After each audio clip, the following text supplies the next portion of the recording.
Coming up, you remember how the highways looked 1 year ago? Abandoned. Looks different today, right? And last summer, we all had a staycation. This year, look how busy the airports are. It's vacation. Mother Nature is not amused.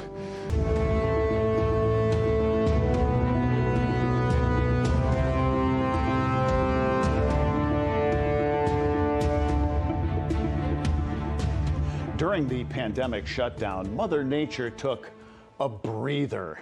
Self-quarantined a year ago, we suddenly drove less and flew lots less. In more normal times, air pollution claims about 8 million lives a year worldwide. But in 2020, it was down 50% in China. And you could look up and see blue skies over Los Angeles, even New Delhi. Dolphins were spotted in the canals of Venice. Well, we're getting vaccinated now. We're getting out and about. Is the environment going to take a hit as a result? Let's ask the author of Green is Good. Save money, make money, and help your community profit from clean energy. Brian Keane is founder and president of Smart Power, a Washington, D.C.-based nonprofit renewable energy and energy efficiency outreach and marketing company. Brian, you were here when the shutdown first hit. And ever since, we've been navigating plexiglass compartments. So I'm going to pick up on a technique Larry King taught me, and I'm going to ask you the obvious question nobody else ever asks. When all this is over, what's going to happen to the plexiglass? Can that be recycled? And what about all the PPE and all the single-use plastic? Have we created a pile of poo? Well, good question. Let's get rid of the plexiglass first, right? It's unbelievable. But I think actually what you're really asking is, what are the silver linings here from this pandemic? And as crazy and as terrible as this year has been, I think we're going to see some environmental silver linings, plexiglass aside. And I think what that is, right now there's a whole bunch of pent-up need to travel. And that travel that we're kind of seeing, that we're hearing from the airports, that's like vacation travel. That is people saying, I got to get out of here. Let me go. But what they're not saying is, let me do more business travel. Let me go to that meeting halfway around the world, and that's what I want to do. So I think what we're going to see, Holland, is actually less and less business travel, less and less people traveling halfway around the world or around the country just to take one meeting. And in fact, yes, there's real Zoom fatigue, but there's bigger travel fatigue to go halfway around the country for one meeting. So we're going to actually do a lot more Zoom to have that one meeting, to have that introductory meeting. And that actually is going to be really good for the environment. And that's a real silver lining in this thing. We're learning actually how to interact on a business level by Zoom. And actually take it a step further, we're going to start really seeing some commuting not happening to the office. We're going to start having hybrid office places where, hey, you know what? Just for my own sanity, let alone for the environment, I can actually work at home several days, if not 5 days a week, and then go into the office when needed. And that's just not just good for productivity and for my sanity, but that's really good for the environment. You're absolutely right about the silver linings. The new normal is obviously neither, but this Zoom phenomenon and telecommuting, these are trends that were already in motion and were accelerated. This is very bad news for the airlines, because it's that high-ticket business travel fare that really pays their way. You could fill the first-class compartment on a 757 and pay for the flight, and everybody in the back is gravy. So we'll see how that plays out for them. Meanwhile, Brian, the Biden administration is getting serious about environment. But Uncle Sam can only do so much, even with this president pressing to rebuild America on a scale akin to what FDR did during and after the war. What can we as individuals do to make this comeback easier on Mother Earth? Well, thanks for asking that, because I think it's really important to keep this in mind and remember that, the government can only do so much. The government can actually only lead by example. And that's really kind of what's exciting that we're seeing here in the U.S. So we actually are seeing real leadership by example. And we're seeing it on a federal level, a state level, we're seeing county level and a town level. It's really all coming together.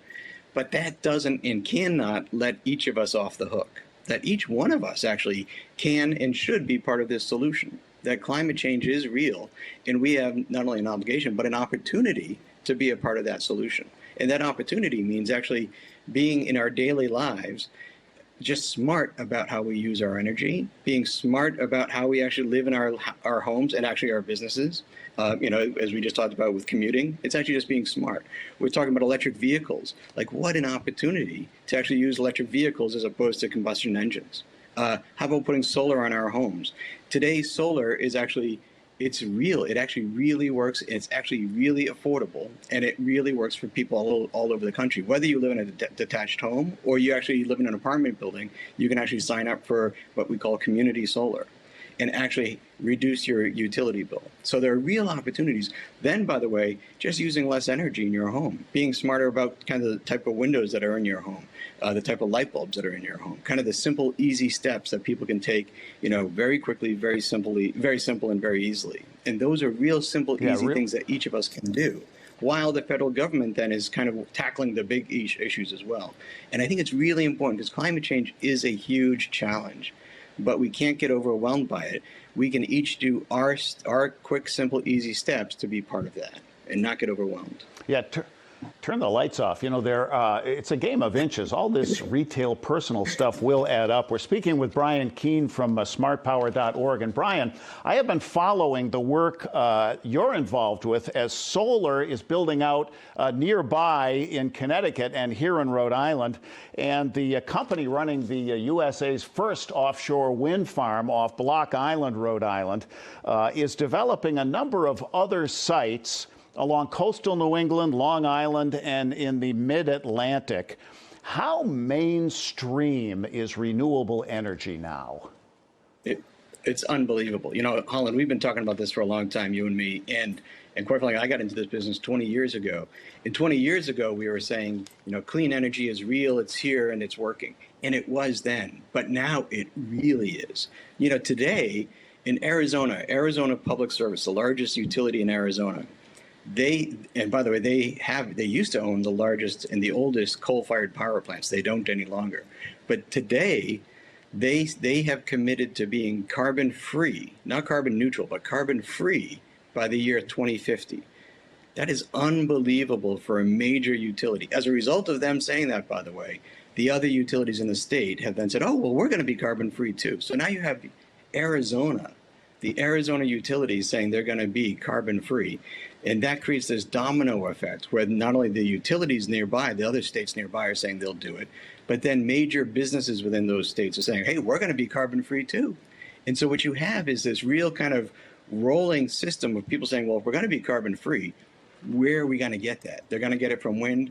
They're going to get it from solar. They're going to get it from nuclear. They're going to get it from non-carbon producing energy. And it's a real game changer. Everything is changing on how we get our energy. But what won't change is actually that we'll be getting energy. We'll be able to turn our lights on, heat our homes, get air conditioning in the summer.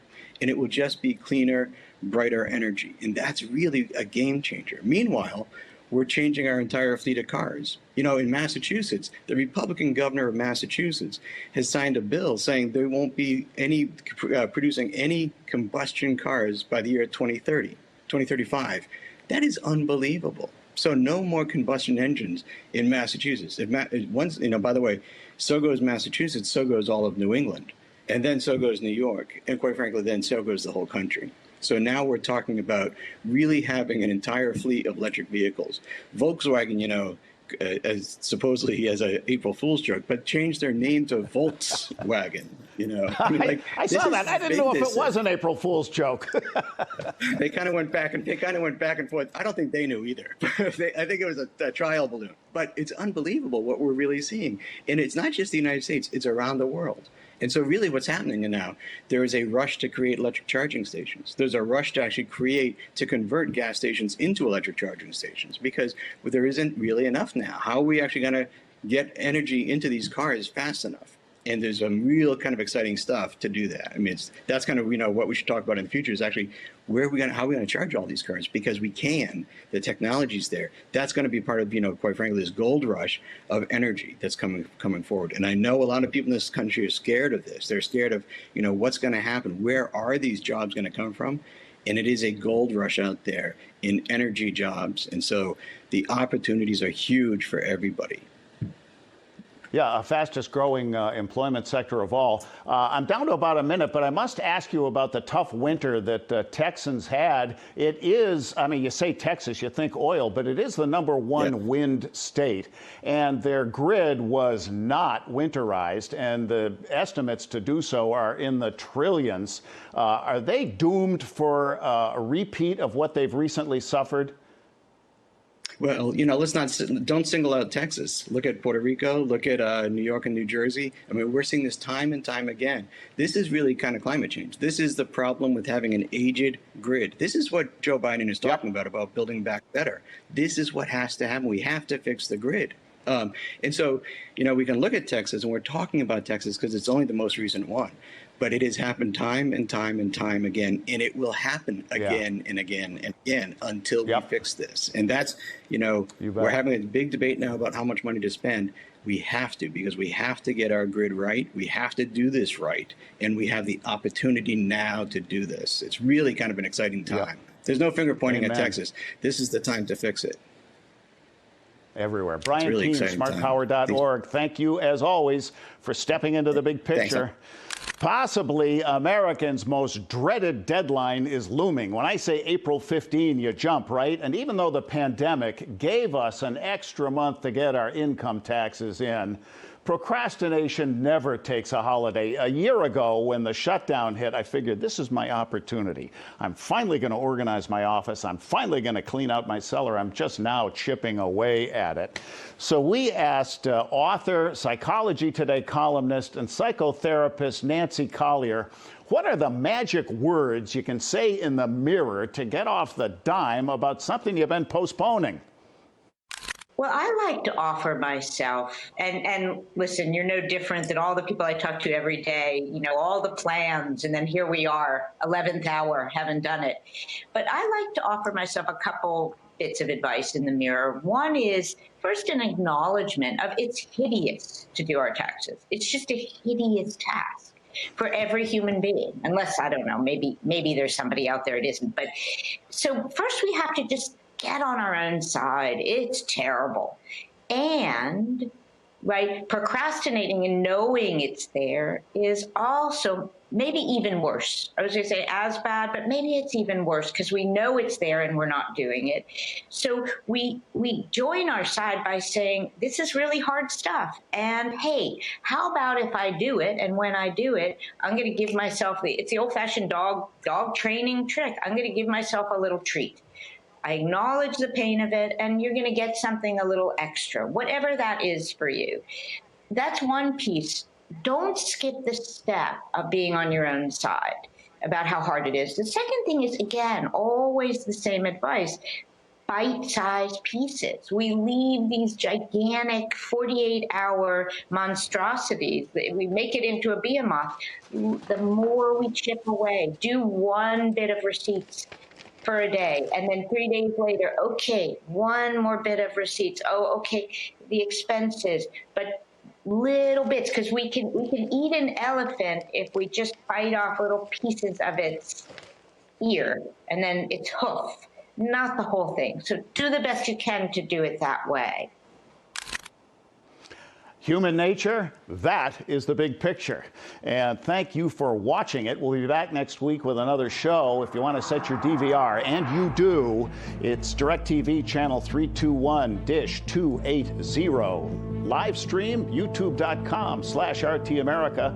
The Big Picture is archived at youtube.com/The Big Picture RT, and you've got to download, if you haven't yet, our portable TV app with all of the above and so much more at portable.tv or in Google Play or the App Store. And you really do want to be here in 1 week.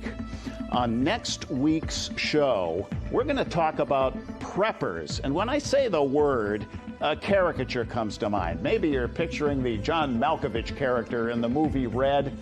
Well, there's a little more to it than that, and you will be sobered next week to hear the list of things that could suddenly turn life upside down and how easily you can be prepared. And after next week's show, we will direct you online to 10,000 words that can literally save your life. And we'll talk about one threat that isn't just confined to Kim Jong-un or Iran or another nuclear power, but a lone wolf with a suitcase could halt life as we know it. And I'm not exaggerating. 1 week from now. Meantime, stay safe and question more.